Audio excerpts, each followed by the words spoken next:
anybody shocked that this girl is racist? I'm not. Most of them are enabled, right? A lot of this racism is enabled in Hollywood. It's because she's black, so it's allowed. She's black, so she can't be racist to her oppressors.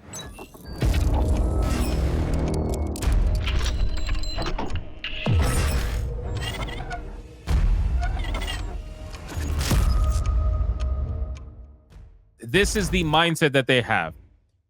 This person, Raymond G. Stanley, says Star Wars Acolyte came out today. The lead actress is racist. She's not a big fan of white people. Let's see what she's got to say. Like I said, I don't like to speak for them. Let them speak for themselves. They'll say everything that they got to say without me actually having to say anything. Here we go. In the beginning of I Am Legend, where he's like, first it was or maybe it's another dystopian movie, but it's like, first it was the zombies. He had to kill that poor dog. You know that that's how they effectively made white people really afraid during that movie, was that they killed the dog. You know what I mean? Animal cruelty is the one thing I won't allow. Animal cruelty. That's the one thing. What gets them. I think it wasn't until I was older and I could really understand things infrastructure. Wait, so caring about animals is a bad thing? Why is caring about animal cruelty a white thing?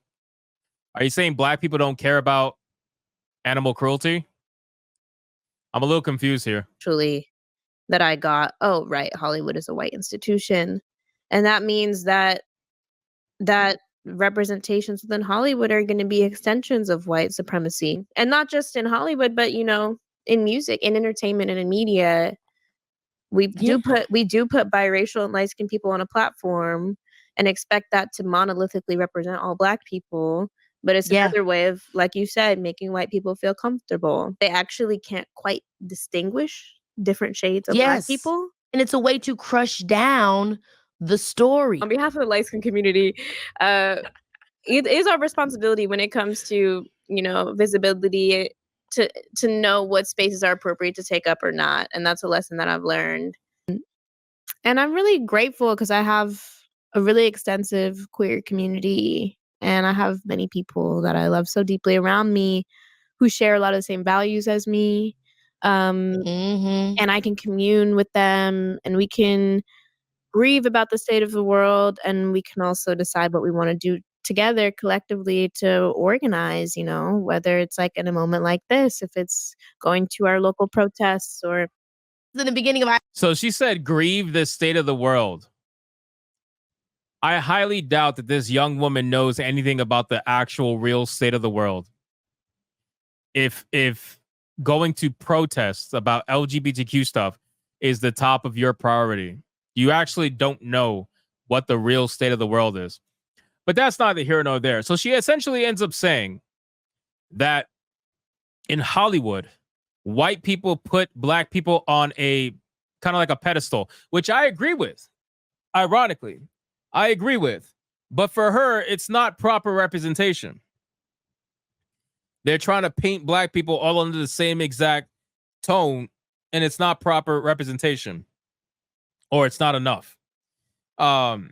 She kind of lost me with the whole animal cruelty comment. I don't understand how animal cruelty is a white person only thing. I mean, I'm Latino and I care more about animals than most fucking people.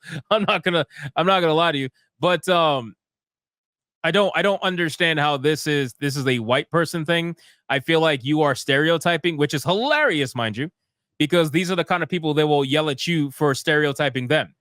Right? They literally just said that in this video. They said that, oh, not all black people are the same skin color or the same kind of person or whatever the case may be. So you're stereotyping people, but you don't like to be stereotyped.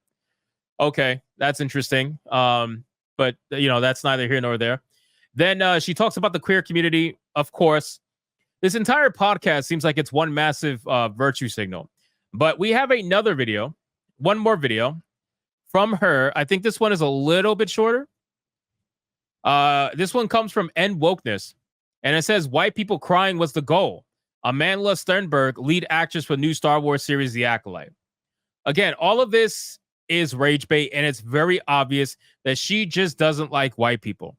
She feels like white people are in power. And you know what? Here's the most amazing thing about all of this.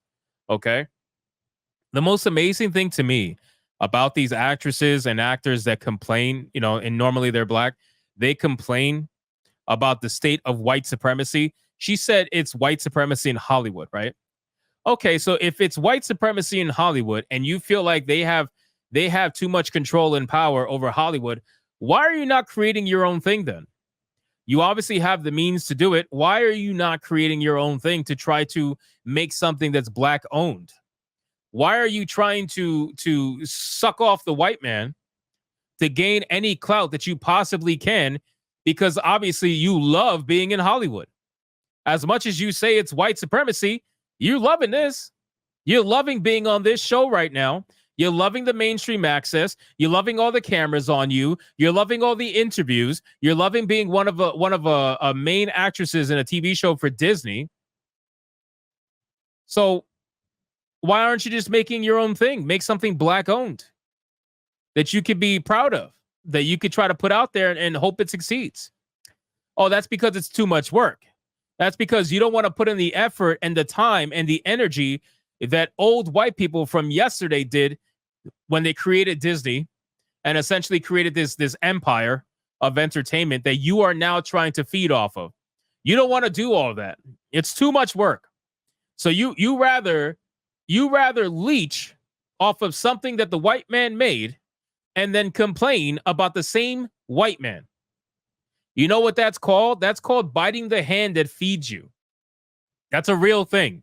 When you bite the hand that feeds you, it never ends well. But let's just hear what she's got to say. It's an 18-second clip. Let's go. When people watch The Hate You Give, what do you want them to walk away with? Because I know everyone has a slightly different feeling. Well, I mean, white people crying actually was the goal. It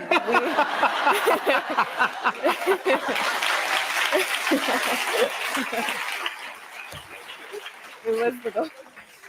You hear those fake laughs? Do you hear those fake laughs? Now, let's turn this around. Let's turn this around and imagine a white person saying, yeah, black people complaining and crying. Yeah, that was the goal of this entire show. And then some white dude just starts fake laughing on screen. Can you imagine the outrage? Can you imagine what the story would be?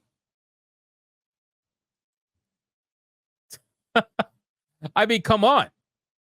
Like, the irony here is ridiculous. Let's play that one more time. I didn't hear what he said in the beginning. When people watch The Hate You Give, what do you want them to walk away with? Because Did he say when the people watch The Hate You Give? Is that what he said? when people watch The Hate You Give, what do you... Yeah, he said when people watch The Hate You Give. So she says that white people crying was the goal. Do you not realize what the demographic is for Star Wars fans? Or, I mean, honestly, if you even want to take it one step further, do you not even realize the demographic of the fucking United States of America? Do you not realize that? You must realize that. I think that most people, even if they're extreme levels of retarded, still understand that to a basic level. So you're trying to say that you want to make the majority of the country cry or complain about the show that you're trying to sell them, that you're trying to put out there for them to consume. Star Wars is heavily white in terms of the fan base. That's just how it is. And now you want to make them cry and complain. I'm telling you guys, and I genuinely mean this, this is always coming from the most insane levels of privilege that exists in this world. You will not find another person more privileged than someone who can go on national television and tell white people or tell someone of an opposing race, hey, we just want to make you cry and complain. This is maximum privilege. This is no hardship, no issue, no bad anything in life. This is privilege to the maximum.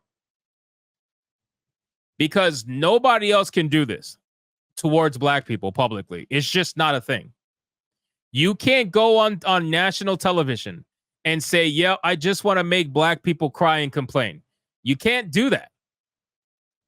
You'll get canceled. You won't even get the opportunity to do it. But you got this girl saying it, and not only saying it, but laughing with the host. The host is fake laughing the entire time as well. They are privileged. They're entitled. They genuinely believe that they are oppressed and that everything they're saying is just to fight their oppressors. You're boring. You're lazy. And it shows that you have actual no talent, because without the rage baiting, you don't got too much to stand on.